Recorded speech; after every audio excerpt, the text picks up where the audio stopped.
Forget retro gaming goodness. Hey, Bastich B here for 64K and welcome to my main video in the C64's 40th anniversary celebrations.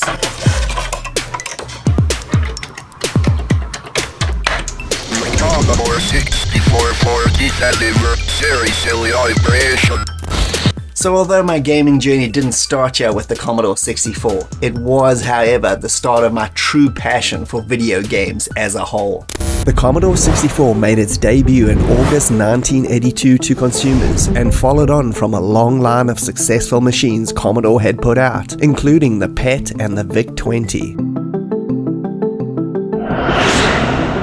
But little did anyone know how popular the C64 would become, with estimates putting the original units sold in at about 20 to 30 million worldwide, making it one of the most successful home computers of all time. Jack Tramiel, Commodore's president at the time, took no prisoners, slashing prices of the system not long after its launch and made the computer package deal something the average consumer just couldn't resist. That's the whole computer. It looks just like a typewriter keyboard, but it's everything. All we need to do is to connect it up. And it worked, appealing to not only parents with its application and business programs, but also to kids with its game software library, and enjoyed a commercial lifespan of over a decade, bowing out at around the end of 1993, which is unheard of for a computer without upgrades. And its amazing sound chip, the SID, inspired a whole generation of programmers to see how far they could push the sound and graphics capabilities of the machine, which even still continues to this day. As we're going to be having a look at all these aspects in more detail. So in this video we're going to be having a look at the modern Commodore 64 through the eyes of games publishers, programmers, musicians, print media, social media, peripherals, and of course demo and cracking groups. So I've tried to gather as many people from the modern Commodore 64 scene as humanly possible for this video, so you'll also be hearing from their perspectives. But let's start at the beginning here and check out the modern Commodore 64 games publishers. Big powerhouse game publishers in the 1980s on the C64 were the companies you always looked up to. You knew they had those big licensed games and arcade conversions just waiting to be released. Companies such as Ocean, System 3, Epix, Microprose, Lucasfilm, Accolade, and so on. But after 1993, generally speaking anyway, physically released games at least ceased to exist, and it seemed like the end of the C64 games era permanently. Most people packed away their systems, myself included, and flipped on their shiny new Mega Drives. But the games actually just continued to be made by enthusiastic groups and fans. Small companies started to form after the apparent end of the C64, such as Cytronic Software in 1993, and a few years later Proto-Vision in 1996. Two companies that are now instrumental in the distribution of modern C64 games, both physically and digitally. The landscape is vast though, with the likes of Bitmapsoft, RGCD, Double-Sided Games, and Thalamus Digital all releasing physical and digital C64 games on a regular basis. It's quite an amazing time to own a C64, and although some still only distribute their creations digitally, the site itch has become another breeding ground for great C64 content, with great stuff from Alasoft, Megastyle, and LC Games, with so much more there worth exploring. And I got to chat with both Tim over at Protovision and Ken's from Cytronic Software about the modern C64 scene. The first thing I asked was, how did you guys get into C64 games publishing in the modern era? Proto-Vision started out as a game development team made by friends of mine, and I wanted to join the team very badly. I wanted to be part of it, but I had no skills. I could do absolutely nothing. Well, this happened in the early 1990s when a friend of mine, John Wells, had written a C64 conversion of Scepter of Baghdad. But Atlantis, the company that was going to publish it for him, sank. And this is why I had the idea to spread the games, sell them, and be a distributor. It was only because I couldn't do anything and I wanted to be part of the team. So I offered to help him out with the release. We came up with a sort of inlay design, and it was a bit basic, photocopied inlay. Didn't really have a lot of resources at the time, but it was a start. Today I can do a lot of things. I even started coding my own game, and I couldn't really stop the shop. It's still running. And now this is why Proto-Vision is both a development team and a publisher. And Alf Ingver came on board with his games, and it just went from there. And then Cytronic had a bit of a hiatus until 2008. And then, just for shits and giggles, I made a colour inlay for Scepter of Baghdad, showed it to a few people, and they just said, Ken, you've got to publish it. It's brilliant. And why do we do it today? Because we never stopped. We loved the C64 back then, and we still love it today, so why should we stop? And then I did new inlays for all the existing Cytronic games, 4 of them. But then I was offered more games, and it just completely escalated from there. So here we are, 100 games in the catalogue, more games arriving all the time. Amazing. Don't forget about us. We are still around. I also asked the guys what drives them to publish on the C64 and what is the consumer reaction been to the physical media. Well, firstly, I'm bonkers in the nut. That helps. Well, part of it is certainly the C64 itself, because even after all these years, even though I've done it a million times already, powering up the C64 still gives me joy. But I think it's, I really enjoy producing the packaging, working with artists, programmers to make a new release. I just love the shiny boxes that are so shiny and nice. There are so many great minds working with the C64. It will never stop to amaze me what they are doing with this machine. A good feeling knowing you're putting high quality items into the hands of fans of retro computers. I have made so many great friends within the last decades through the C64. I even met my wife because of a C64 person, and doing something creative with friends that results in a product that you can physically hold in your hand is one of the greatest experiences that exists in this world. So yeah, I get a real buzz from that. I just love doing it. And to my big surprise, customers vastly prefer physical versions. And not only collectors, also the average gamer prefers to have a game they love in their hands in a nice box with all the things that we put into it. There you go. There's some of my wares. Neat, hey?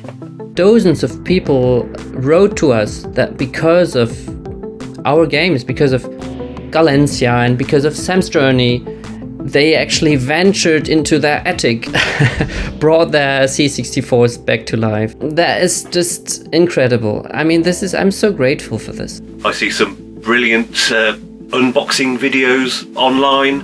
I get nice emails from people who say they've enjoyed the games, they love the packaging. Receiving positive feedback on every single box contains a lot of planning, and you need to discuss with lots of companies how to best produce the items that go inside and how to make the boxes and everything work. That's part of the process, and people value that. Love displaying them on their shelves.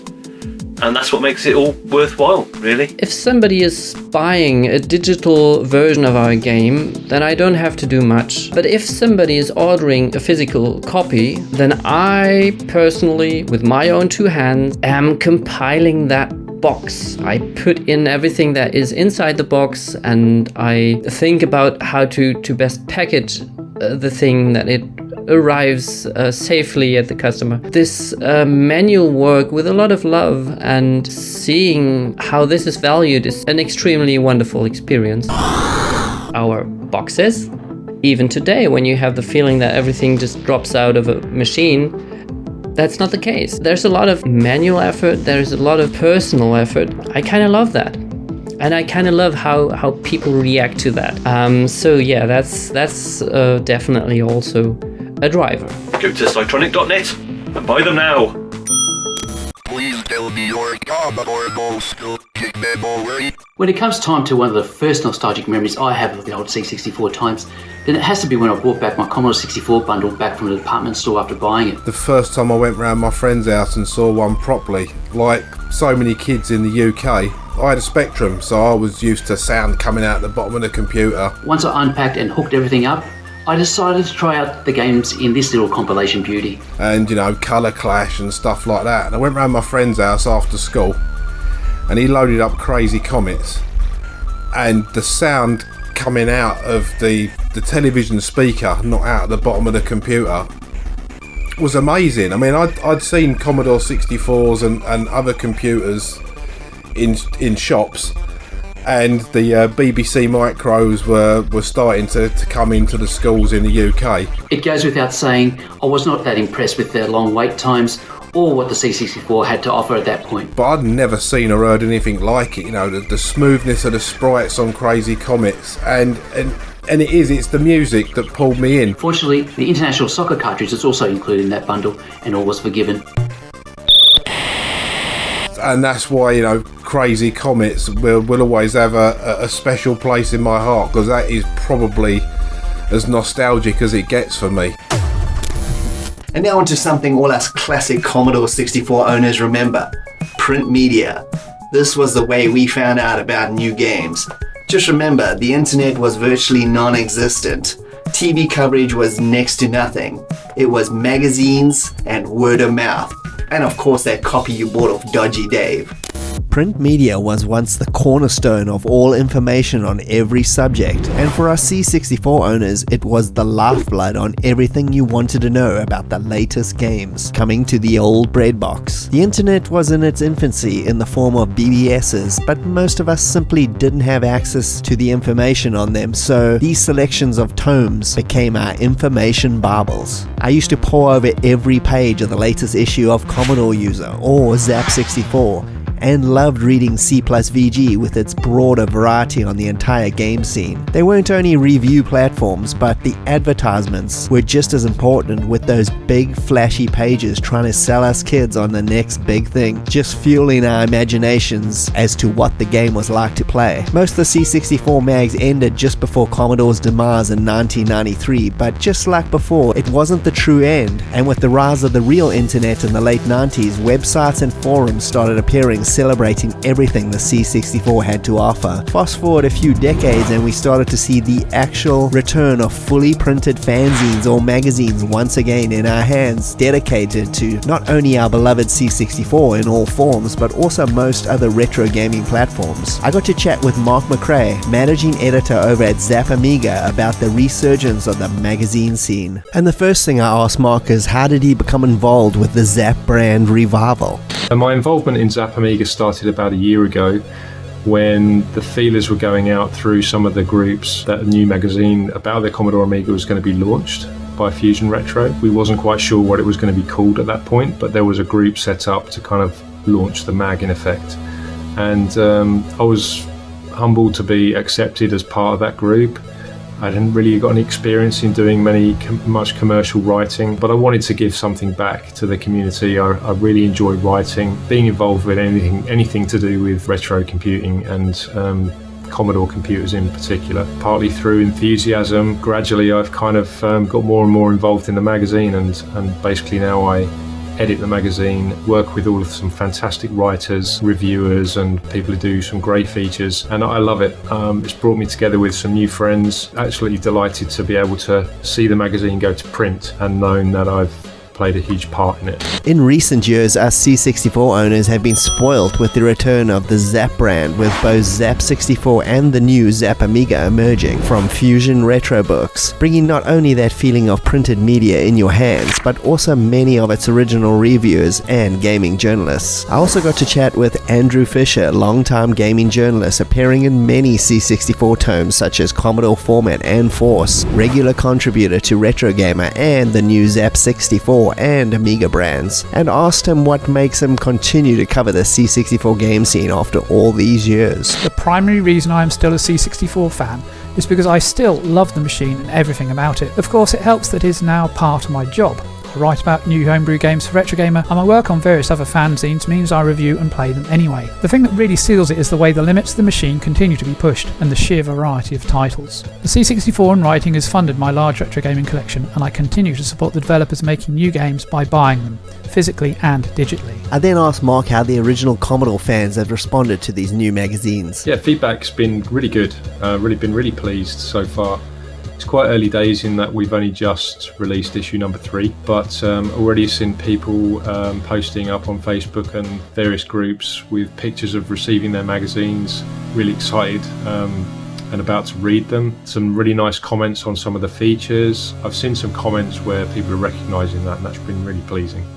These well-known brands have not only been part of the resurgence, but in late 2016 another dedicated C64 publication hit the scene in physical form called Freeze 64, headed up by Vinnie Mainolfi, and offers a slightly different take on the Zap formula, with hundreds of brilliant interviews with classic creators on many obscure C64 games, plus the big ones, new games, and a healthy dose of pokes to help you cheat your way through to the end of even the most hardest C64 release. And it's a fantastic read to check out each month. And on that I asked Mark and Andrew about the modern C64 gaming scene, as well as if these publications will always remain physical. Zap Amiga, just like other magazines from Fusion Retro Books, comes out bi-monthly both on a PDF and also a physical A5 magazine. Anyone who ever wrote off the C64 is wrong. From the doom merchants who said the Amiga would be the end of their humble bread bin, to the sort of streamer who looks down their nose because a game is more than a couple of years old. For me, the preference will always be physical. I love receiving this through the post. It brings back nostalgic memories of me as a kid, going to the newsagents, seeing the latest issue of Zap on the shelves and then picking it up. I've been so lucky over the last few years to be helping test new games as they arrive, and then review games as they're released.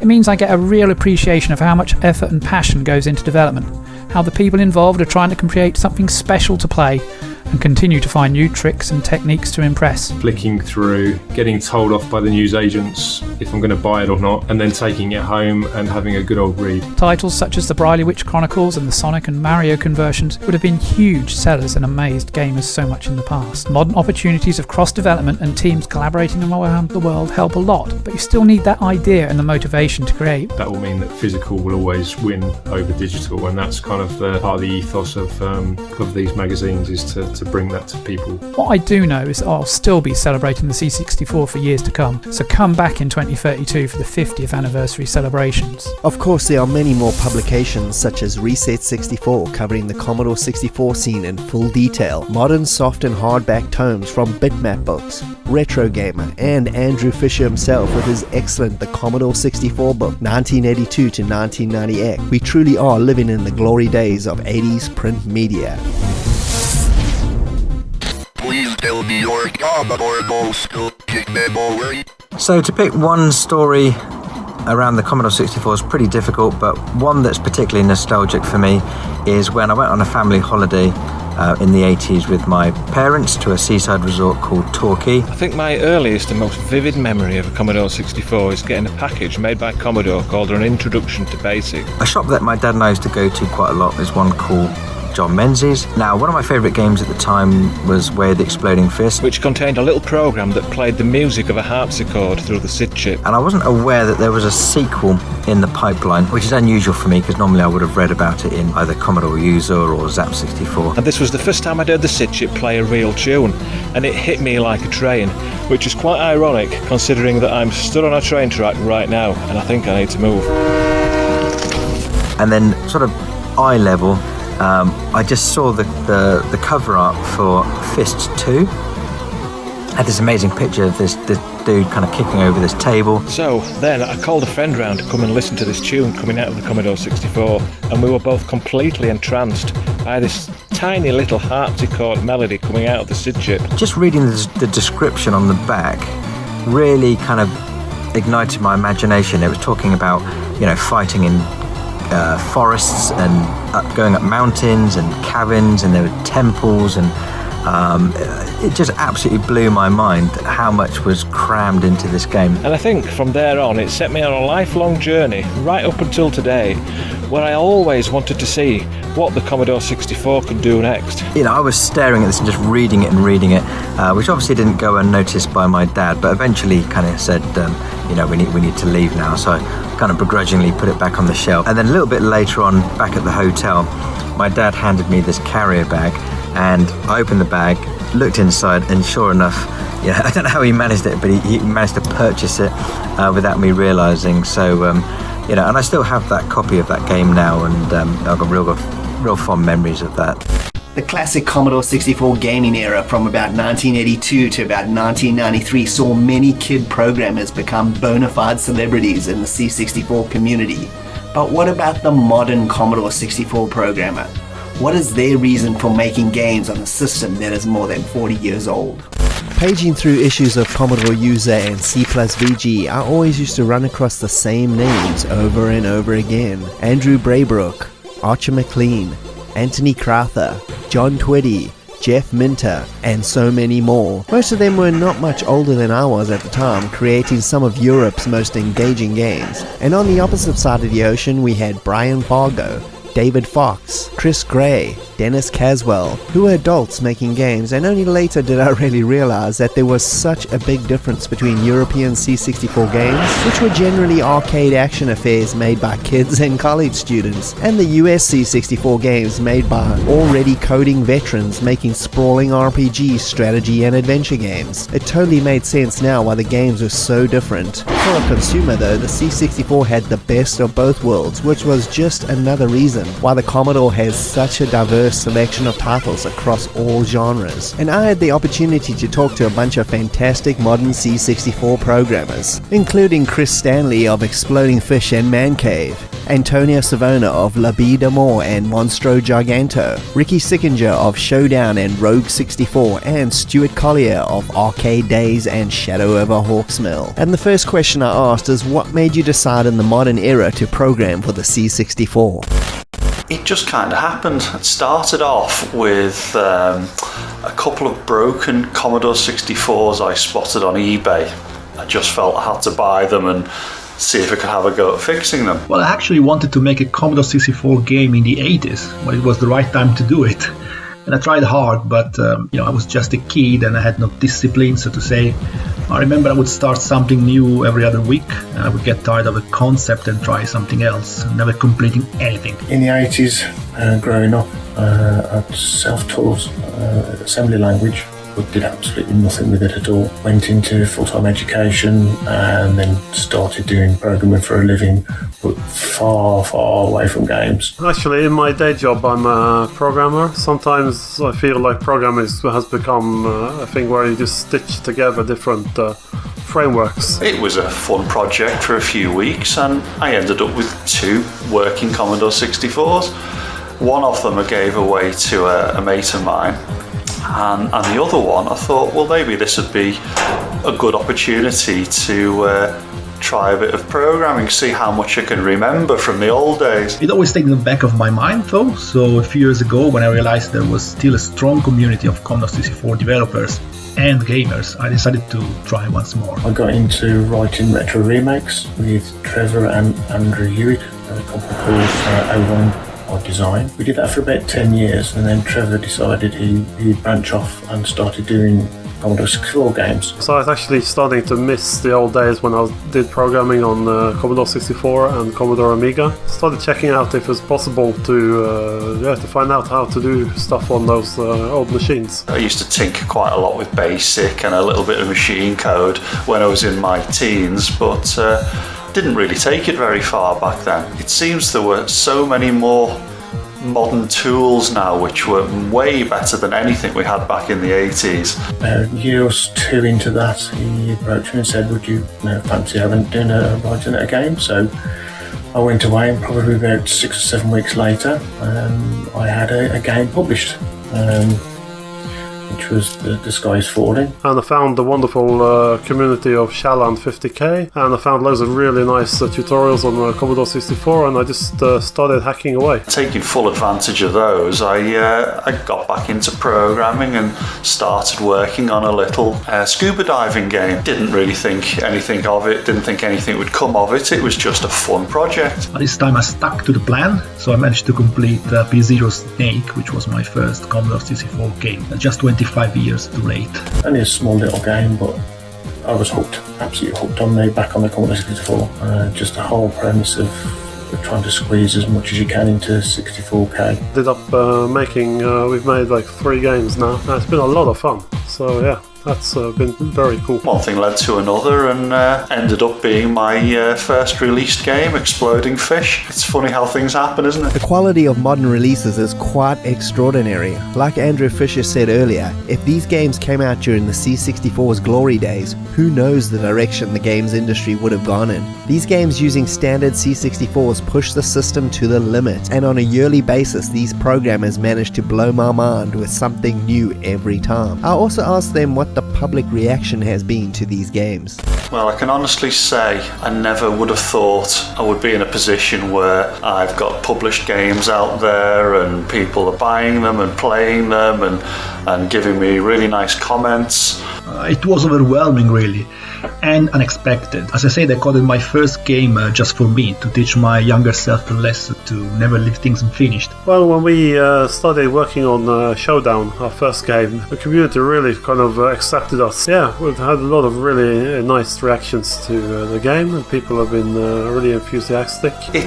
I would say it's very humbling, if anything, just knowing that people are out there playing games that I've spent months creating. It's a really nice feeling. I thought maybe a couple of people would buy the game and maybe write a few lines to let me know whether they liked it or not, but it ended up being much more than that. That's why I'm still coding games to this day and making many good friends in the process. And then we started on Rogue 64. I think we sold a couple of hundred physical copies and a few hundred digital copies, and it's been a fantastic reaction to that game. It's been really nice being able to publish a game, working with Bitmap Soft as a publisher, and getting game on itch. Yeah, how warmly they've accepted us has been really, really nice. I love the Commodore 64 community. And my final question was, did they ever imagine they'd see a physical copies of their games released for sale? It's absolute joy. I've been enjoying it ever since. I never thought I've had anything released, and even been involved with the Zap 64 annual a few times and getting a diary produced, etc. An absolute dream come true. No, I never thought I would. I never thought I would publish a game even, let alone have a publisher working on a physical copy with a box, the stickers, the posters and all that stuff. Now, as much as I appreciate digital downloads as a way to spread your games as much as possible, I have to say that physical copy to me is a real retro experience. As a developer, when you hold the box in your hands, it feels like mission accomplished, if you know what I mean. I didn't think we'd actually be able to publish a physical copy of the games we've made for Commodore 64. So we approached a couple of publishers, and Bitmap Soft were very kind and took a chance of publishing Showdown, and they made like a really nice cassette of Showdown, loading the cassette into their cassette decks and loading it up on the Commodore 64. So it's very nice. This box is beyond whatever expectations I had. So overall it's been a really excellent experience publishing games, physical games on the Commodore 64. Absolutely no way did I ever think I would ever have any games of mine published. Way back in the 80s when I was in my teens, I used to idolise all the big programmers, the famous software houses releasing all these great titles. I always wanted a piece of the action. Never thought it would ever happen, but nothing can beat the feeling of seeing your own games published and produced, on physical media. It's something I never thought I'd ever see. So I'm really grateful to everyone, who buys them, plays them, and it's great. Please tell me your Commodore goes to kick memory. Greetings. My name is Adam, and I'm the host of the Commodore Chronicles podcast. As many of the contributors here will attest to, the Commodore 64 holds a bunch of special memories. I have to protest against the question because I'm not a nostalgic person. You could think I am, but I'm not. The first time I ever saw a Commodore 64 was a friend of mine down the road had one. I was actually a Spectrum user at the time, so don't chastise me for that. Epic's 1983 classic Jumpman was the first video game I played outside of the arcades. And Datasoft's Puyan was the first retail game that I owned. The reason why I have my C64 is not because I had it when I was young, but when I got my C64 it was already outdated, and I choose to have it because I thought it was more fun than an Amiga or a PC or anything else, and I still think that today. He had a Commodore 64 and he was a bit of a hi-fi buff, and he had it all wired up to his very posh stereo system at the time, and I can remember going down and listening to some music. And the Commodore 64 was my very first home computer. One of my fondest memories of the Commodore 64 was before I even owned one. My cousin Brian and his brother, Little Al, owned a substantial C64 library. So, what is the closest thing to a nostalgic moment that I can think of? Let me think, and I'll tell you. Thinking. Still thinking. I think it may well have been either Frantic Freddy or Crazy Comets, and that was the first memory I had of Commodore 64 music, and I can remember it actually changing my soul. Despite owning quite a few retail games, many of their collection came from a school friend who was big into the cracking and BBS scene here in Southeast Michigan. He hooked them up with hundreds of games. Okay, done thinking. One of my all-time favorite C64 games is a very simple one. It is Ultimatron 2. After having a quick play test of two great titles, Test Drive and Yar Kung Fu, my cousin Brian's friend loaded up Impossible Mission. And don't get me wrong, Jumpman, Test Drive, and Yar Kung Fu are some of my favorite titles on the C64, but Impossible Mission was the title that drew me into the fold for life. When I came out of his house that day, I had to try and get hold of a Commodore 64, and I think I actually got one the Christmas after. Intro speech and the somersaulting action to the puzzle elements, Impossible Mission was unlike anything I had ever played. It was a grand adventure, full of exploration. But what I remember most of all is my cousins, Brian and Little Al, making quite the comedy show of our secret agents' falls and electrocution deaths. The funny thing about this game is that you can play it with 6 players on one keyboard. It doesn't happen often that you've got 6 players willing to play this game. And it seemed like from that point on, though my friends were talking about their Super Nintendos and Sega Genesis consoles and their 386 PCs. Imagine 6 people trying to find a place where they can put their chair and still reach the tiny keyboard with their hand, and that is already full of 5 other hands, and then you're trying to concentrate on a game to play. So this is absolute chaos, and I love it. I was still talking about the Commodore, despite having a Sega Genesis myself, and I'm still talking about it today. The Commodore 64 is as well known for its music as it is its games, sometimes even more so. The power of the SID chip made it the best sounding 8-bit system money could buy, and in my personal opinion it put a lot of 16-bits to shame as well.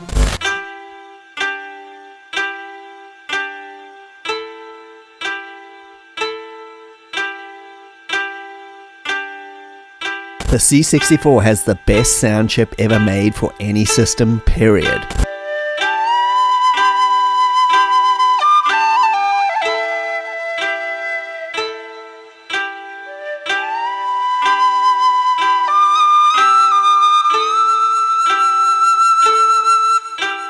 There, I said it. I'm biased and I don't care. From the big budget Ocean and System 3 tunes to the dodgy Mastertronic and Firebird budget titles, musical excellence was everywhere and in abundance.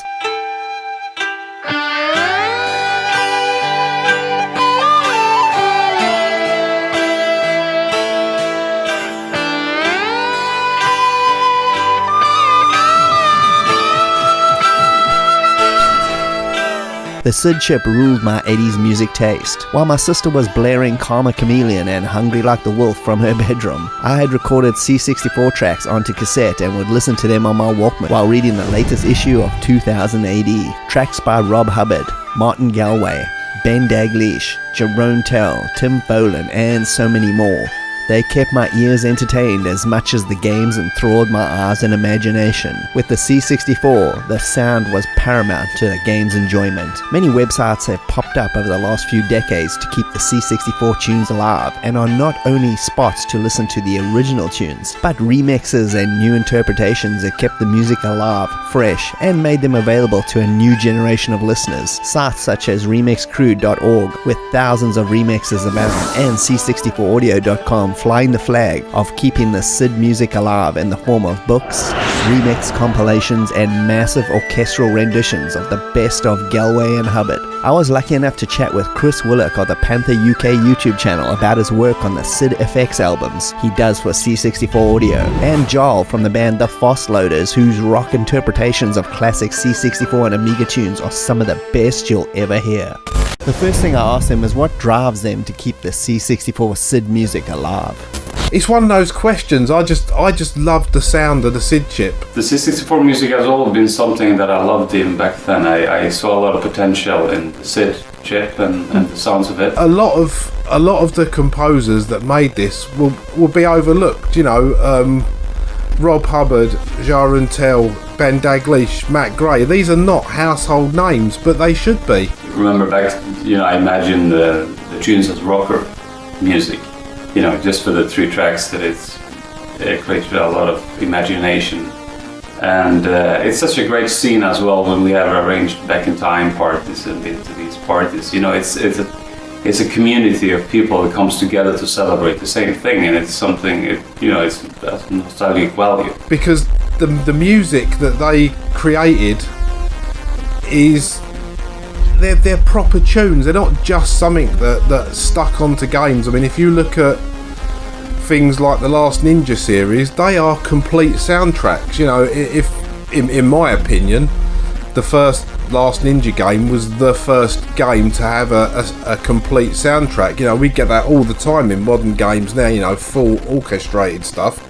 So it's something that digs deep in each and every one of us that had that experience as a child. In nostalgic, it evolves emotions, it brings you back in time, and you can kind of live through those moments again. I think these artists and composers, they deserve recognition, and this is why I've got involved with helping out where possible with the 8-bit symphony, and that's the sort of thing that keeps me going. Being able to hear these same tunes either in SID form or being performed by a massive orchestra and celebrating with like-minded people that have the exact same experience.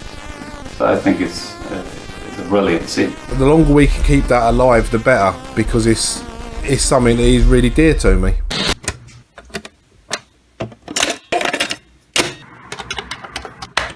The Foss Loaders are a rock metal progressive instrumental band who focus on the Commodore 64 and Amiga music as their source material, particularly the Commodore 64 versions of the Last Ninja trilogy by System 3, which contain The Last Ninja released in 1987 with music by Ben Daglish and Anthony Leese, 1988's The Last Ninja 2 with music by Matt Gray, and 1991's The Last Ninja 3 featuring music by Rain Overhand. The Foss Loaders hail from Bergen, Norway, and the band is made up of 3 core members: Jarl Olsen on lead guitar, Ketil Nosum on keyboards, and Bjart Heerland on drums, with Tor Stoller joining them on bass for live events. They don't only do the Last Ninja music, you can also check out Progressive 64, which was produced in conjunction with the Back in Time Symphonic Kickstarter, and features many classic C64 tunes including Commando, Barbarian the Ultimate Warrior, and many more. And as of making this, they are busy working on C64 Rocks, a triple album 30-track rock interpretation of many classic SID tunes that will be released in 2023. And of course, the traditional tunes have been kept alive and well to this day with various sites such as HVSC or High Voltage SID Collection, which offers a meticulous updated portfolio of all SID tracks to download, plus the player so you can listen to these tracks on modern PCs. And CSDB, the C64 Scene Database, has an equally impressive selection of not only game SIDs but all the music produced by the cracking scene from then till now. And as for Chris Willock, he is the man behind all the SID FX albums so far. Chris got his first C64 in 1986, which he bought off a friend, and one of his favorite games is Rambo First Blood Part 2. Chris's love for C64 music led him to release his first SID FX album in 2018. These albums are all released through C64audio.com and run by Chris Abbott, whose contributions to keeping SID music alive is quite epic. All these SID FX compilation albums are available for free at C64 Audio, so definitely check them out. I then asked the guys if they ever thought the C64 community would embrace what they do so wholeheartedly. I wasn't thinking about that actually back then when I first got into making a musicology album. Releasing old 64 tunes is something that's a bit of a fluke, really. I wanted to listen to SID tunes while I was walking to work. I didn't like the fact that they were in mono, because even though it sounds great coming out of a television or an amplifier, through headphones it sort of sticks around the back of your head. I did it more for myself, and eventually, you know, when we had this Kickstarter going, and I talked with Chris Abbott, who kind of introduced me to the scene, and then I noticed there was a lot of like-minded people. I got the SID FX with, you know, it's got the 2 sound chips in it, and that just opened the sound up to me. Here's an idea, what about if I just record an album of stuff that I think sounds good? You know, I don't want any money for it. I got a lot of positive feedback from not only people that wanted to listen to the tunes, but from people like Jaron Tell, Thomas DeTert, Chris Hulsbeck. You know, there's a lot of people I've spoke to that have said, wow, you know, that sounds something different. I seem to enjoy the musicology and pledge for it, so I noticed the same when we was invited to Brighton, that was meeting the community and be able to communicate with the same like-minded people, and that was just the beginning of it. Originally this was something that was done totally for me, completely self-indulgent for walking to and from work. So the fact that, you know, a lot of people like it, and I mean, you yourself have reviewed three of the albums on your channel. You know, to me that's amazing, and it just shows what a great community the C64 community is, and I'm glad to be a part of it. You know, I'm never ever going to charge for a SID FX album, and you know, it's nice to give something back, something that people can enjoy.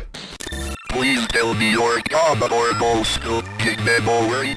Well, my first memory is that of loading my first game with my brother. It was Mr. Robot. Before getting my own C64 in 1985, I remember being a very frequent visitor in a local shopping center where this new thing called Commodore 64 home computer was on display. Wow, the Commodore 64 is 40 years old. I have so many good memories of the Commodore 64 days, but the first and best one I can think of was using a modem for the first time. That only happened months after we got the Commodore 64, because initially we didn't have any disc or tape device, just the main unit. So I remember we spent the first couple of months trying hard to do some animations in Basic. It was nothing special, as you can imagine. I had two friends down the street from me as a kid, and both of them had Commodores as well as myself. One of them had acquired a 300 baud VIC modem.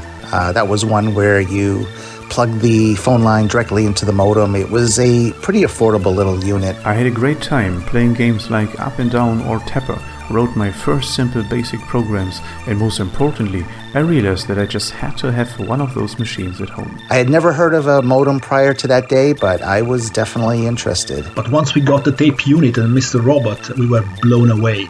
I still remember the first time we loaded it, and we spent a good hour staring at the intro screen, and that alone felt like a quantum leap. That's when I began saving money, until on my 10th birthday, it finally found its way on my desk. It was a warm summer afternoon. I'll never forget the day. We were down in my friend's basement.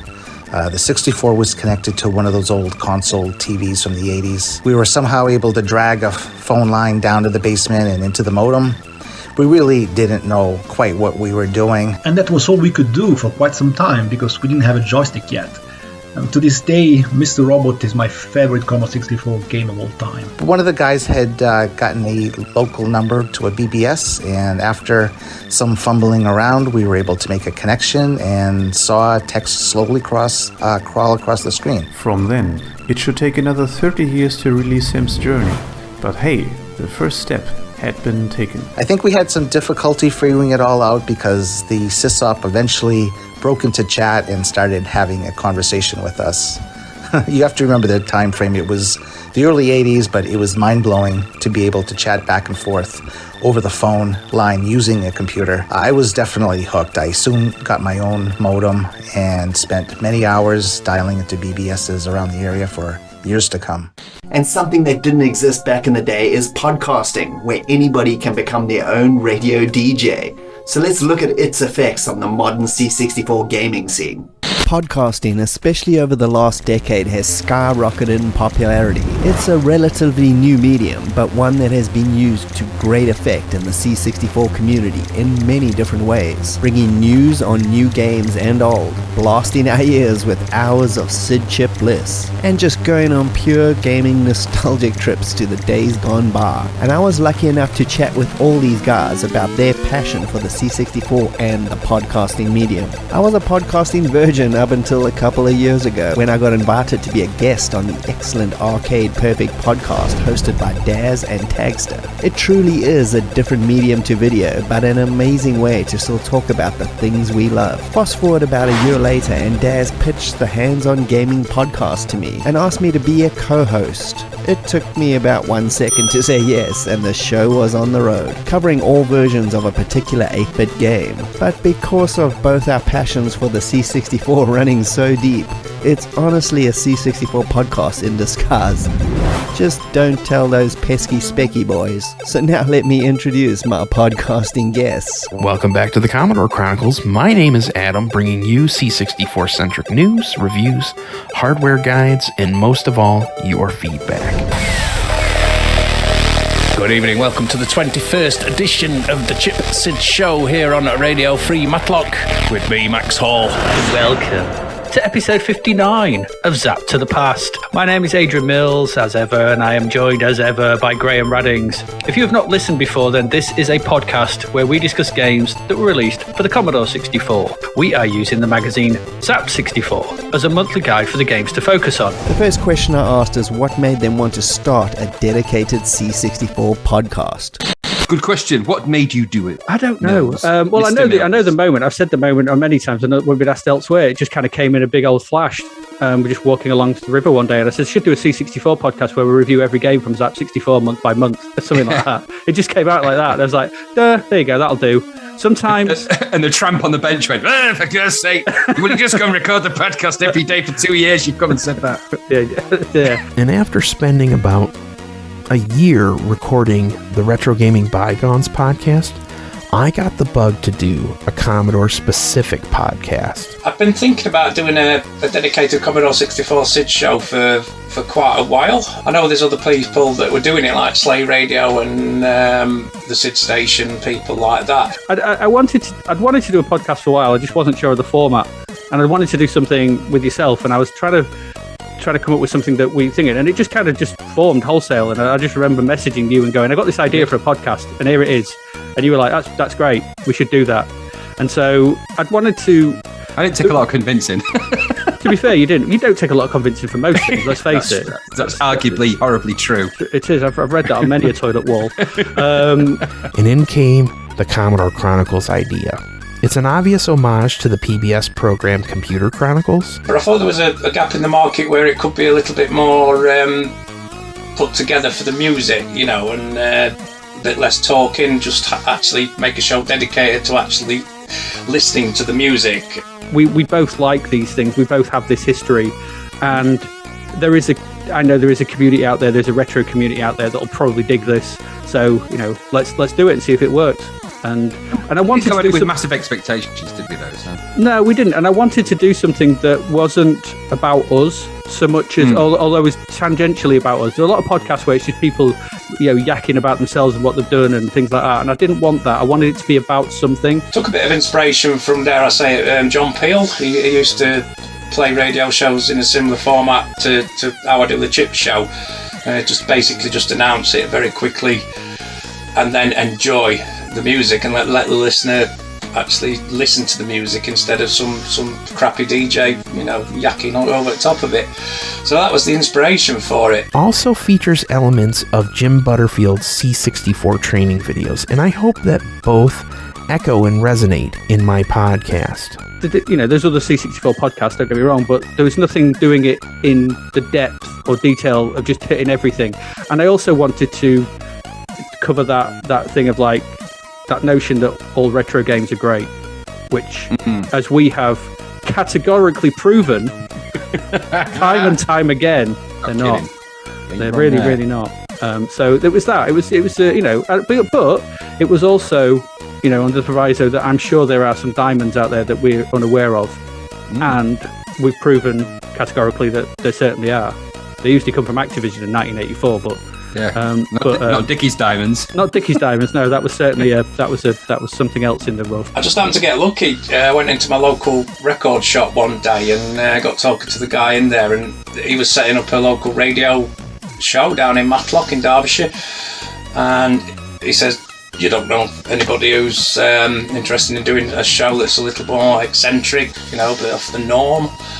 And I said, well, funnily enough, I may well have an idea for that and do a dedicated chip show. It was the basis of using the magazine as sort of platform for the games to look at. And I knew that from a sort of production point of view that we were more than capable of doing that, because we've always kind of done music and sound and stuff. Commodore 64 music, and it kind of pricked his ears up a little bit. And he goes, right, okay then, sound. He says, do us a demo and we'll pilot a show out. And I think, as they say, the rest is history.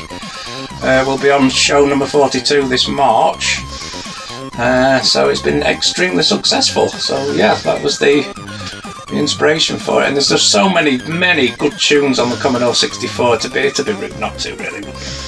The Retro Gaming Bygones podcast had a bit of feedback, not a ton, but the outpouring of feedback from the Commodore 64 community has been huge. No, I didn't take much convincing, because a good idea is a bloody good idea, and it was. I then asked them how the old C64 fans have reacted to them. Of the 3 Commodore Chronicles episodes recorded, I've received at least 50 to 100 bits of feedback on each game for each episode. In a very, very positive way, if I'm honest. It's kind of blown me away. I think very positively. Yeah, we've been quite taken aback sometimes by the comments we've had. I mean, if you think in episode 1, we started by saying that we didn't think the Elite was very good. Yeah. And that, so we sort of set up the start pretty early. Yeah. Say what you see. But I think people appreciate our approach to these things. We do play every game.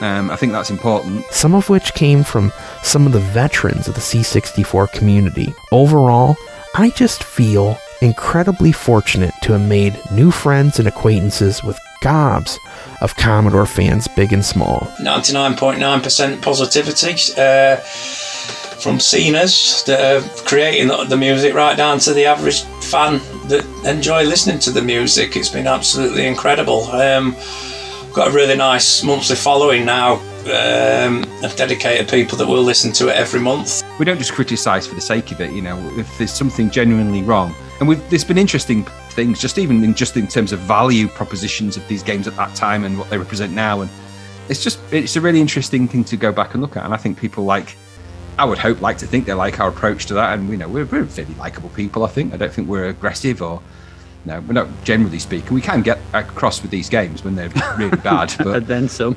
But we take it out on the games, and and we've known each other a long, long time, and I think that comes across. I'd like to think it comes across. From folks like me, the little guy, to big names like Bastich and Rob O'Hara and the boys from the Amigos. More than ever, I'm just looking forward to the future with new podcasts and possibly even going to some local events. Also, the aspect of having it broadcast on a local radio station is the fact that people who are not necessarily into Commodore 64 music get a chance to listen to it. And I have had a couple of emails from people So, you know, I caught his show the other night, and it's brought back so many nostalgic memories. It's unbelievable. He says, I'm going to have to go out and get some sort of emulator so I can play all these old games again. So it's actually been inspiring to people that actually were there first time round. In answer to that question, it's been a very, very positive experience, and long may it continue. Twitter, on Facebook, people and Instagram has been incredibly positive. People have responded well, and it's been to a, you know, humbling. I think humbling without question. It's just been, people have been positive and like what we do, and they also get the sense of humour, and I think that's what one of the things that, yeah, we may slug on some of these games, and rightly so, but we hopefully it's the humour and the you know, we're not being, well, I don't think we're being nasty. We're just being honest. Yeah, we took it a long time to have had a Commodore 64 in your life. So to celebrate that 40-year thing is quite impressive, because we're not far off 40-year veterans of Commodore 64s, really. Search for Zap to the Past. You'll find us wherever you want if you like this or want to hear more. But, you know, if not, then hopefully you enjoy this video and the rest of what's going on it. So there you go. Yeah. Happy birthday. Thanks to Bastich for giving me the opportunity to be part of the 64K 40th anniversary celebration of our beloved Commodore 64. And as I tell my listeners, get out there, play your Commodore 64. It's worth the loading time. Please tell me your Commodore goes to kick memory. Hello, my name is Todd, the top loader. Don't worry about that name. My name is actually Todd though. And what am I doing here talking about the Commodore 64 for? Well, because it was such a big part of my life. Growing up, I played the Commodore 64 for a full decade before I went onto any other console known to mankind. So what's a nostalgic C64 memory for me? But it has to be the time many years ago I went round to my mate Matt Walton's house, and he showed me Uridium on the C64. This version, the bread box, and the C64C, we had both. Why do we have both? Because my dad loved technology so much. Now, I was a Spectrum owner, I'd never seen a Commodore 64, and it just blew my tiny mind. And when he loves technology, he buys everything to do with technology. At that time, in 1982, he loved the Commodore 64. By the time I was born in 1982, I was fully playing it by 1985, controller in hand and all the games that he had. And he had thousands and thousands of games. Why did he have thousands of games? Because he used to pirate the majority of the games that he had. The smooth scrolling, the graphics, the music, literally life-changing moment right there. The tape deck he had as well, but it loaded a lot too slow for us, for him. He was a very impatient man when it came to loading times. Like many of us really were, to be honest with you, so he got the 1541 disk drive to go with it as well. Again, he used to spend so much money on technology, he used to just get the best for it. We also had an overlay for the keyboard that you could play piano on. I think it came with it as well. But pretty much, we used to pirate the games, he used to pirate the games, he used to put them on the floppies and send them out within Australia, all around the nation. He used to send them out to everybody, and then they'll send him game backs in return. So it was like this big trading situation that they had going on. And then Matt played me music by Rob Hubbard and Martin Galway, and that was it. I was sold. I needed a Commodore 64. And the rest, as they say, is history. And because we pirated all these games, we didn't know exactly what to do because we had no instructions to go with it. So what we used to do was just try and work it out by pushing all the buttons. How many times did you push F1 to see if that did anything? F1, F2, F3, F4. Did that do anything? Run, stop? Anything at the back? Did that do anything? I don't know, because we didn't have the instructions to do it. But we did eventually work it all out somehow. How we worked it out, I don't know, but we did work it out. So being able to play these new Commodore 64 games in the modern era, or even our old classics, doesn't have to be as hard as you think it is. A lot of us don't have our original C64s anymore, but with modern peripherals and emulation, you can still enjoy everything. There are so many options to us C64 fans these days on how we can play our beloved classic games, or just enjoy the new stuff the modern community keeps delivering. I personally use a multitude of devices and peripherals to keep the 64K channel going, and to entertain myself with some classic gaming. So let me show you some of my options, and if you're getting back into the scene, you may find something of use here for your own enjoyment. So let's first take a look at the peripherals I've got for my real C64. So the first and cheapest solution to play new and old classic games on your real C64 hardware is an SD2 IEC. This is the first device I bought in about 2018 when I started this channel, and it's a really cheap and easy solution to play those games. If you're using real hardware, then this is the cheapest solution out there that I know of. The SD2 IEC is basically a 1541 disk drive emulator that allows you to load up an SD card with games and programs, and supports the following file formats such as D64, D81, D71 and PRGs, which is a lot of the major format, and you can get different versions that either connect to your cassette port or user port, and also work with a VIC-20 as a bonus. Mine is a pretty outdated version though. Disk swapping is now a lot easier to perform with the extra features added. The downside is it doesn't support the CRT format or tape files, but it's basic, simple to use, and won't murder your wallet. And the next device is a digital tape deck. This device replicates the loading of old cassette games. I picked this digital tape deck up in about 2019. It's a smaller version of a real C64 tape deck that you can load up with tap files, which are digital versions of old tapes, and load your games the slow, old-fashioned way. You're probably thinking, why would you want to replicate that? And my answer is simply nostalgia, as I owned and still do own a massive tape collection, and tape loading gives you something cartridges and discs skip a lot, and that's these big beautiful loading screens which are accompanied by absolute classic SID tunes. And for example, if you've never played through the last Ninja games on cassette, then honestly you're missing half of the experience. It's simple to work, slapping an SD card at the bottom with tap files. You have a multitude of options including changing from NTSC to PAL, plus C16 and VIC-20 support. It also gives you a percentage so you know exactly how far it is in the loading process. As of making this video though, I couldn't find this particular deck anymore, but there are newer variations that may still satisfy your cassette emulation needs. And the final device for my real C64, I just recently got it and absolutely love it. It's called a Kung Fu Flash cartridge. The Kung Fu Flash cartridge from The Future Was 8-Bit is my current go-to way to play most games new and old on the old breadbox. Just slap a micro SD card in with some games. CRT files are supported on this one, which is great. No disk swapping though, but the CRT, PRG and D81 files that it all supports are multi-disc games compressed into a single file, making disk swapping non-existent. It also supports NTSC and PAL systems, although the NTSC is still in the experimental stage, so it's not 100%, but I've been using it on my NTSC system quite a bit and have had really good results so far. It's also pretty affordable at around $65 to $70. Slap the cartridge in the C64's cartridge port, choose a game and go.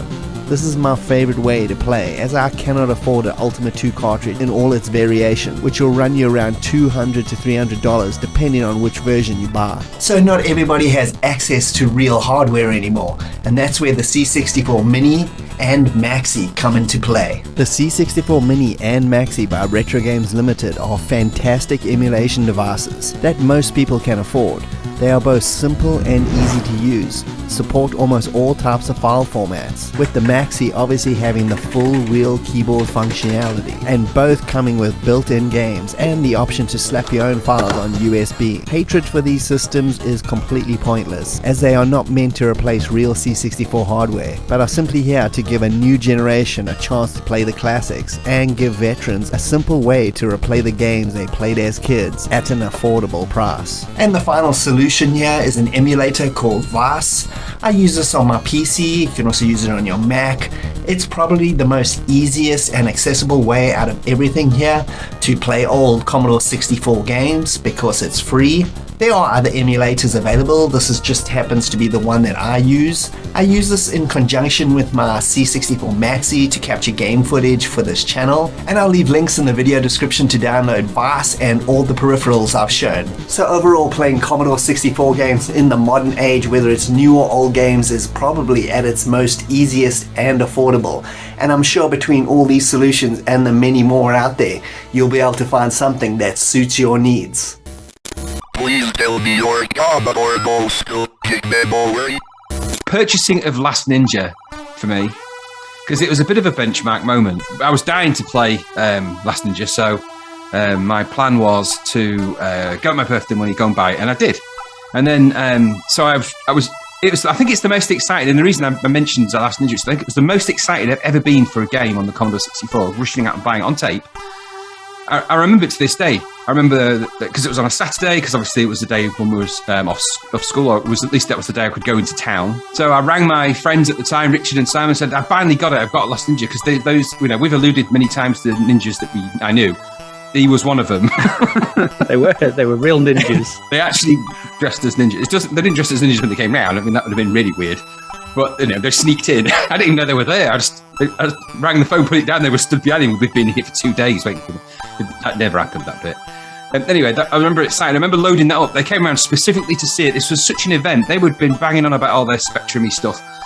We had a bit of a fun interplay between... They were Spectrum owners. I was a C64 owner. We used to record tapes of music for each other, which was always embarrassing for them, but we used to do that. When it first loaded up, that Cyberload thing appeared, and I remember the graphics, that eyes loading up and the loading music. And I remember us all being like, wow, genuinely anticipating how good this was going to be. We'd seen the demo on the Zap cover tape. We'd seen the adverts. We were so excited for this game. And then when it started, I could never forget it, that gong, and there's that, just the graphics on the screen, and all of our jaws just went. It was the first time I think I'd ever really, because obviously there was games that impressed people on the 64, but it was the first time when you truly saw, and these moments don't happen very often, at least they didn't then. You truly saw the Commodore 64 just do a complete 1-2 punch of two Spectrum owners, and it knocked them off the feet. They were done at that point. Any comparison between the Commodore 64 and their machine, you know, how's this better for this, how's this better for that, was it.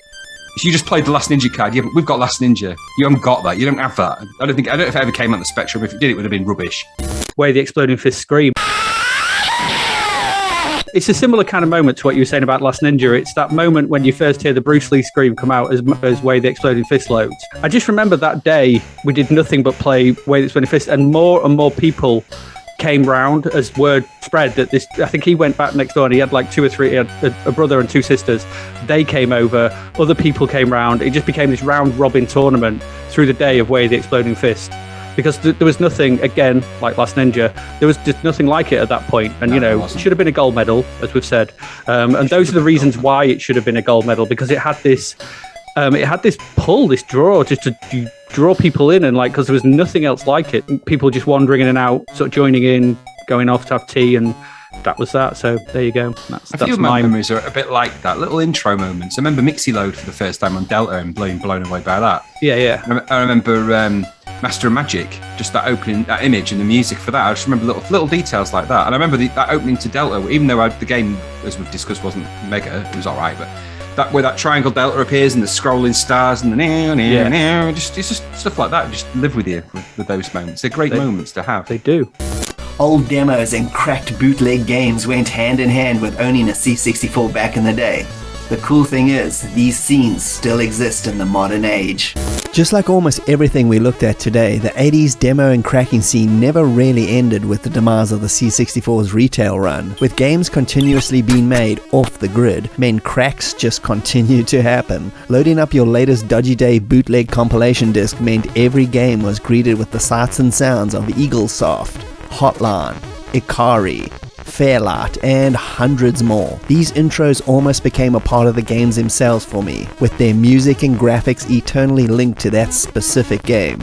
Until you hit the spacebar, of course. These groups made games available for everyone, with people bootlegging, swapping, and copying discs for each other. It was, in a weird way, a normal way to play C64 games. But it was more than just offering cheats in those latest Dynamics games that no human could ever finish anyway. Whether it was by design or just came to be, they were in a sense archiving the entire C64 games industry, and without them, none of that would exist to this day. With old groups disappearing, new ones arose to take their places, made up of many members of other groups. In recent years, groups such as Hokuto Force, Access, Nostalgia, and obviously many more have been releasing bug-fixed versions of classic games, and even making special editions of old releases, including the brilliant updates of Commando, Ghosts and Goblins, and Supremacy for all of us to enjoy. enjoy. I had the opportunity to talk to two sceners in Mark Hallowell, aka Judge Drock, a regular contributor to the 64K channel and founder of the C64 cracking group The Infiltrators, as well as the Amiga group Anarchy, plus a current member, Mark Robertson, aka Knight Rider, of the group Access, and asked them how important do they feel the cracker community is to keeping the C64 scene alive.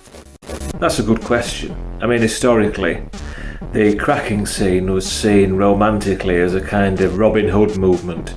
You know, the good guys against the bad, and the bad guys being the industry. The cracker scene goes hand in hand with the game scene itself, from my point of view. So I wanted to chime in here with my opinion on the cracking scene, because there's an important thing that almost never ever gets mentioned when talking about them. But now it's a completely different kettle of fish. You know, the commercial days of the Commodore 64 are long gone. These guys aren't just guys that have cracked games and stolen them.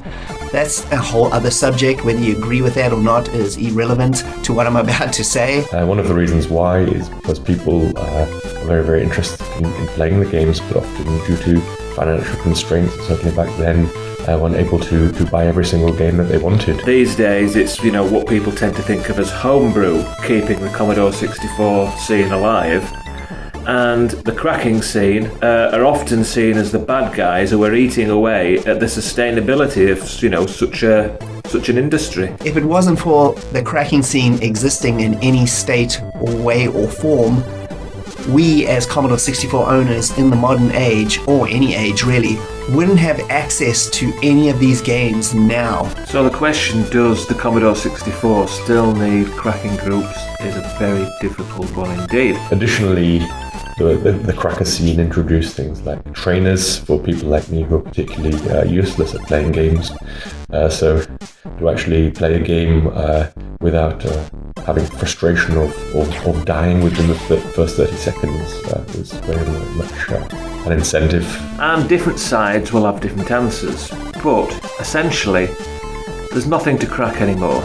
Original games produced by companies such as Proto-Vision and Cytronic, do they even, you know, protect the games anymore? I don't know. I've never actually looked. These guys have meticulously archived the entire Commodore 64 scene online, and not just the games, but the demos and the programs and everything. Cracking groups these days merely just tag their own group logo or intro onto the digital copy that's, you know, legally sold.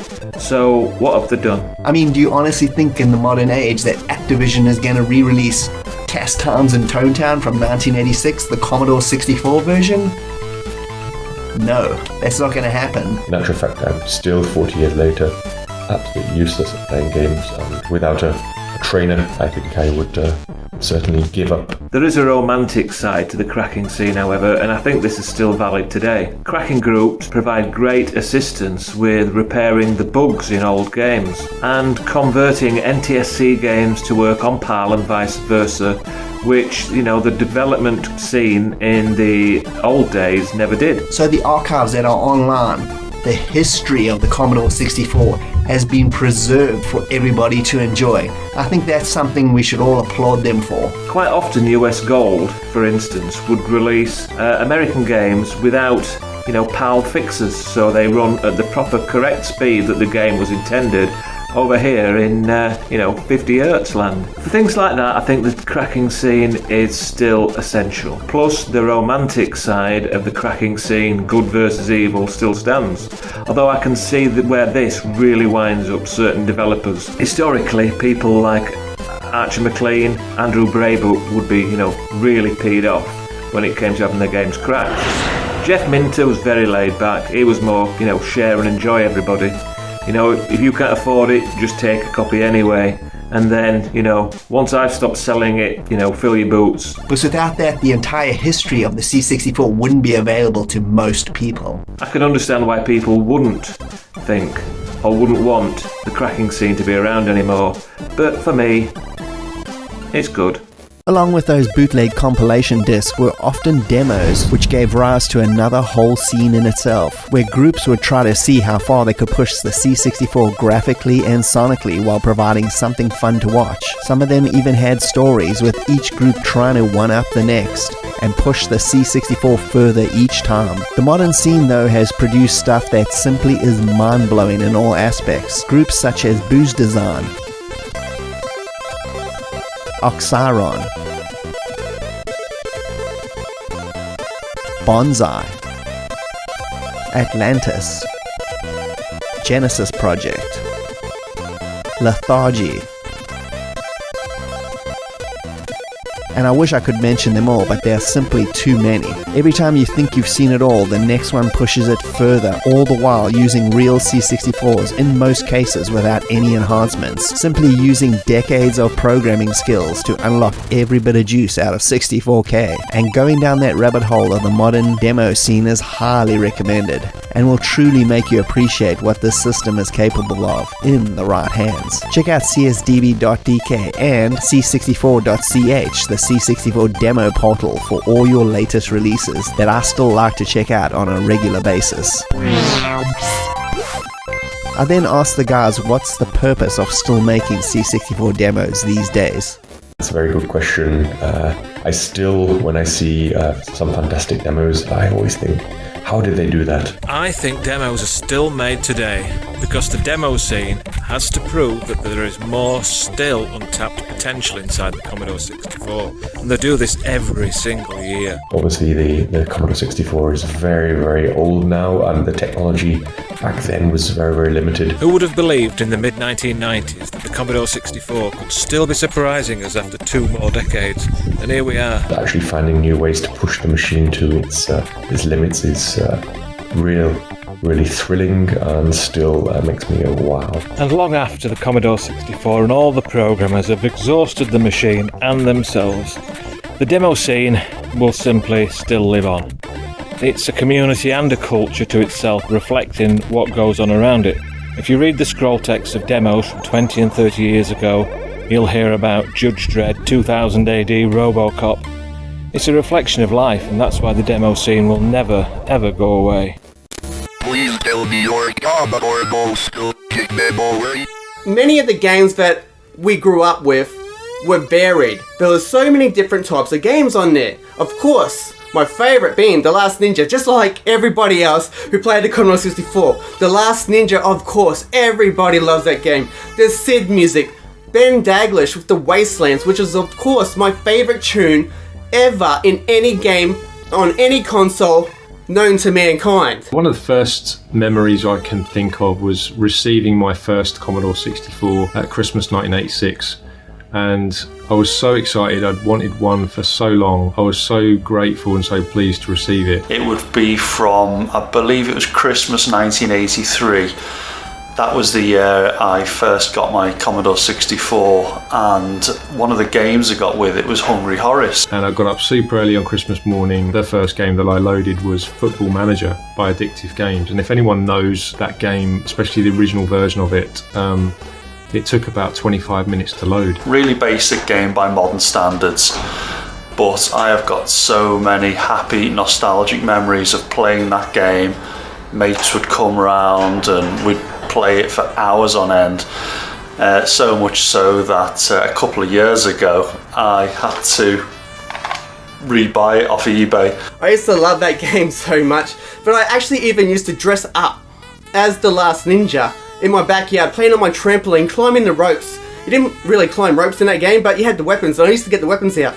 All the daggers and the bows and all that. I used to pretend to be the Last Ninja. There was no loading screens or music or anything like that, and me being new to the Commodore thought that the tape had broken. There was no feedback. I'd seen flashing loading screens and music from friends. I was getting more and more disappointed. I thought the computer had broken basically. So I think it was like my 5th attempt, and I thought I'll give it one more try. Stuck the tape in, went downstairs to get a drink or breakfast or something, and then I came back up and magically it was there on the screen. I've been playing again recently, And you know what? Basic though it is, it still holds up today. Maybe it's just rose-tinted glasses, but it was a really fun game to play. And ended up literally spending from Christmas Day to New Year's Day just playing Football Manager Solid. And I think I took my local team, Gillingham FC, from 4th Division or whatever it was then, up to the 1st Division champions. And yeah, just played that game solid and really enjoyed it. And that's like a really, really nice memory of me being a kid at Christmas with my Commodore, you know, just happy days. That's my story of the Commodore 64. Great memories. The SID chip alone is the best, in my personal opinion, sounding chip ever created. So many memories. From 1985 for me, when I was 3 years old. I'm now 39. A long time it's been in my life. And I tell you what, I may not be a sound chip, and I may not be made of 8-bit, but at the very least, I hope my stories that I've just told you were at least worth a look, and of course, worth listening to. So thank you for listening, and happy birthday to the Commodore 64. You mean a lot to me. A lot. And those memories will never die. And the final part of a modern C64 puzzle has to be social media. Whether you like it or not, it's definitely become the #1 source for both modern and retro styled news for the Commodore 64. So let's chat with some of these groups and creators. Social media, in a sense, has made it possible for like-minded C64 fans to gather together in different settings and chat about the thing we all love. Whether you're watching the latest C64 YouTube video from your favorite creators, scrolling Instagram for those cool pictures of celebrities who pretended to use a C64 back in the day, getting updates on Twitter about new C64 game releases, arguing with some dude in a Facebook group who thinks Matchday 2 is the greatest C64 soccer game ever made, or trolling through Reddit on a quest to finally settle a score with some Specky fans as to which is worse, a brown color palette or a color clash. Let's be clear, the answer is color clash. Social media is something that, when used properly, has honestly made me meet so many great C64 fans and friends from all over the world who I'd never have known if it wasn't for these formats, and has been a big driving force for getting the word out for this channel, giving people the chance to watch C64 content for free that the mainstream media or dumpster fire reality TV channels don't cover in any way, shape or form. I got to chat with a real diverse group of content creators from Twitter, Facebook and YouTube. This segment's guests include Louis from the RGN C64 YouTube channel, David Motowalek, one of the co-hosts on my Judge and Jury series, from Twitter, Robin from the 8-Bit Show and Tell C64 channel, and Phil Wheatley from the Facebook series Weekend Game Ideas. And I asked them what was the catalyst that made them want to start a C64 based social media platform.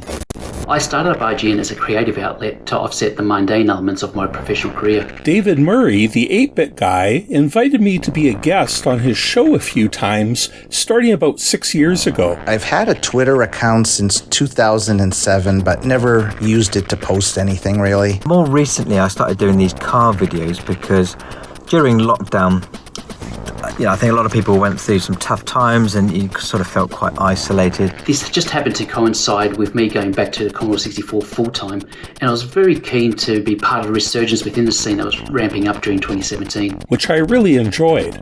I enjoy his videos and those of other YouTubers. And what I used to like doing was doing posts on a Commodore group on Facebook, giving ideas about what games that you can kind of play. Around the time when the pandemic hit, I was home a lot like most everyone, and I started to do random tweets about some of the retro games I loved, more or less as just an excuse to play some of the games I had as a kid. I'm not a coder by any means, but I have a number of skill sets from my professional job that I thought would be beneficial to behind-the-scene activities of development teams and software publishers. And also to dig into the archives and find some of those hidden treasures maybe I had never played or had forgotten about. Because I find myself often sitting in front of the screen, staring at that blue screen, just thinking, what can I load? And then I just end up loading the same games over and over again.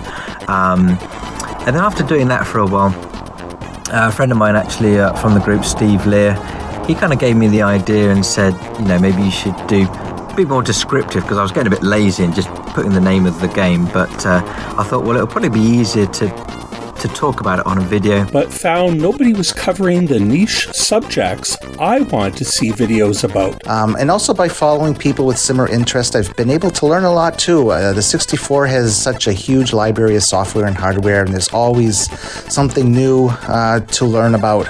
My account isn't very huge or very popular, but I've made some good friends and really like the interactions. So in part, RGM was used as a path for me to take up, to build up some sort of credibility within the scene where I could go out and offer my services to various parties and be taken seriously. So I decided to start making them myself. And through just doing a few of those, I made a real kind of connection with people, and it sort of, felt like you were almost speaking to them and kind of vice versa. And in fact, a guy called Mark McRae, who actually works for the Zap fanzine, all the way over in New Zealand, sort of posted a video reply while he was off to the shops watching my video, and it just kind of gave you that sort of feeling that there's other people doing the same thing around the world, and we all share this interest of the Commodore, even though now we're sort of 40 years on. I then asked them how important it is to get the classic C64 gamer on board with what they're doing. Obviously, we all want to be appreciated for what we do.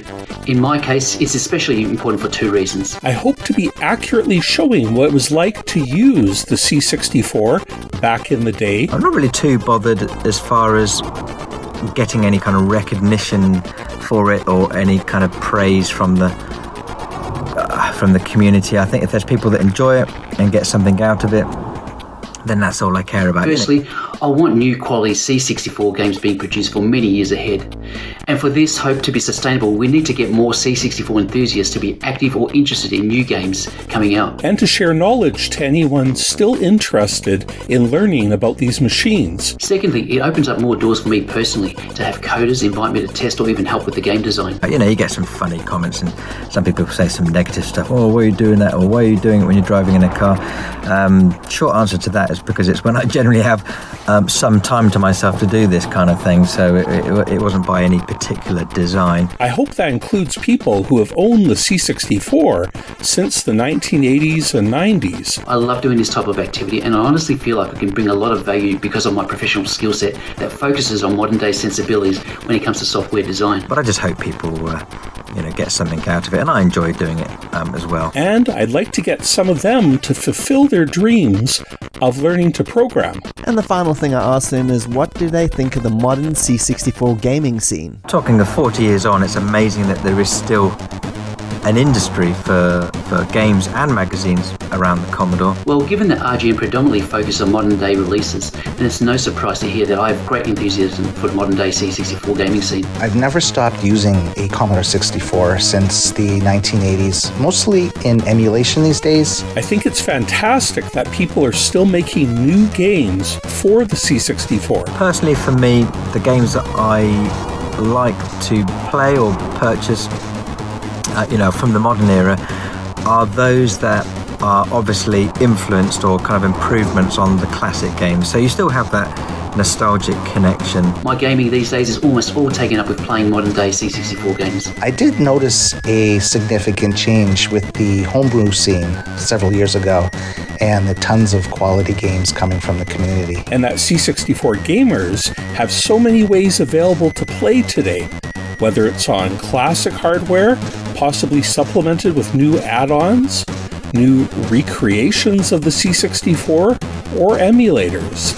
It's all good. Like Soulless 2, which is obviously based on kind of Anterior. I think the first game I took notice of was Bare Essentials from Graham Axton in Pond Software, which was somewhere around 2016. I love what talented coding teams can do these days with modern day solutions to take full advantage of what our favourite little 8-bit machine is capable of. Pretty much every month you can find a handful of new titles, and I think it's just great that the Commodore 64 continues to live on and people are still having fun with it. And right now, it looks like the Commodore 64 might live on forever. Long live the Commodore 64. Happy 40th Commodore birthday, and speak to you soon. So I've owned a lot of computers and gaming systems over the years. The Commodore 64 wasn't the first, but it is by far the most memorable. Playing games with friends and family, some of them who are not even with us anymore or are on the other sides of the world. 35 to 40 years since playing some of these games is a long time. But if nostalgia was the only thing keeping me coming back to the C64, I don't think I would have made this channel in the summer of 2018. I really wanted to play these games again, and not only play them but document them to the best of my ability for other people to find and enjoy. So one of my biggest joys after returning to the Commodore 64 scene, besides everybody that loves this channel, is introducing my daughter to these old funky retro games. I mean, who would have thought that she would end up liking Hobba Bobba, a game about lawn mowing? But to her, these old games are new games. The fun factor is exactly the same between both. There is no distinction. Now, if only all of us can't think that way. And before we finish this video, I just want to thank everybody around the world who has contributed to this monstrosity of a video celebrating the good old C64. I think it shows how everybody, even in different parts of the world, we all shared something that was so memorable to us. And I just want to thank everybody here that contributed. I'm sure the people that are watching really appreciate it. I'll leave links to everybody's social media or whatever accounts, so you can go check them all out. Please do. And also stay tuned for the credits. There's a few bonuses in there as well. Happy birthday, C64. And thanks for joining me, Bastich B at 64K. I hope you had a good time. I really do appreciate you checking out the channel. If you can please like and subscribe, that'll be greatly appreciated, and I'll see you next time. Cheers. Happy birthday, Commodore 64. Cheers!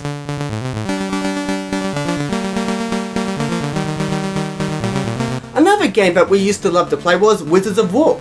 We actually got it with our Commodore 64 in cartridge form. I used to play it with my brother because there was two of us and it was a two-player game. Fighting those big blue dragon dog looking things. To me, they looked like the dog from Neverending Story. I don't know why, but even as a kid I used to think that it used to look like the dog from Neverending Story. So this is Andy from the Get to the Choppa podcast and the Andy Godoy Show. I hardly hear anyone ever talk about it, honestly.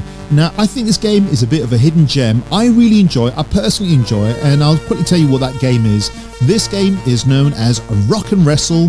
This is, to me, one of the greatest wrestling games out there. After I bought my C64 in March of 1984, the first game I bought was Lazarian on cartridge, along with a Slick Stick joystick, both from Canadian Tire. This is Mark from Retro Domination here. First game on the list is Bubble Bubble, which I'm sure all of you know, which is a fantastic port of the arcade classic. One of the main reasons why it's one of my favourites to this day is that it's the only video game that my mum and I actually sat down and actually ever played together, because video games were never really her cup of tea.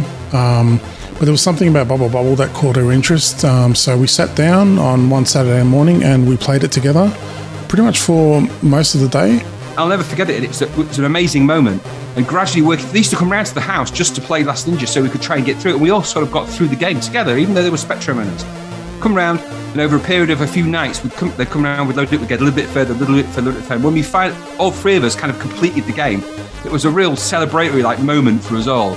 And at that minute, we were all just gamers. It didn't matter what platforms we owned or anything else. There was just this general amazing moment of sharing a really good completion of a game on the C64, and perhaps just one of the all-time amazing game moments. Hi Daz and Brendan, it's Steve here from the Retro Asylum podcast. I'd like to mention Whizball, which I know has been rated as one of the all-time greatest C64 games ever made by Sensible Software. And I remember Paul Monaghan covering this game on Maximum Power Up, and he said it was rubbish. And the silly git hadn't learned how to play it properly, so he basically hadn't collected any power-ups and hadn't learned that if you collect a couple of power-ups and waggle a stick to charge them up, that you can suddenly control this spinning, bouncing ball. Yeah, actually I remember probably back in 1985. My brother had bought a brand new Commodore 64, and it included some free games, which one of them was Automania. I just remember it because of the terrible music, and I really didn't like the game. I thought the game was ridiculous. Hello lads, it's Kingy here from the RGDS podcast. So those that are familiar with me or listen to me on Daz and Tagster's previous expedition of Arcade Perfect know that I am normally known as a Spectrum fan, but that is only half the story. I played an unbelievable amount of portion of gaming time dedicated to the Commodore 64 back in the 80s, especially because my friend across the road had a Commodore, well, I had the Spectrum, and we were in and out of each other's houses playing each other's systems, and what a fantastic time that was. Commodore 64 memories, you say? Yeah, I have that. Even though I was one of those filthy ZX Spectrum owners, I had at least 2 friends with Commodore 64s, and one of them, named Yuan, would frequently get cassettes from dubious sources, shall we say, and he had just gotten hold of a new cassette containing, amongst others, Rambo First Blood Part 2. But as the game loaded up, I was completely blown away by the music by Martin Galway. Absolutely amazing stuff. I could not believe my ears.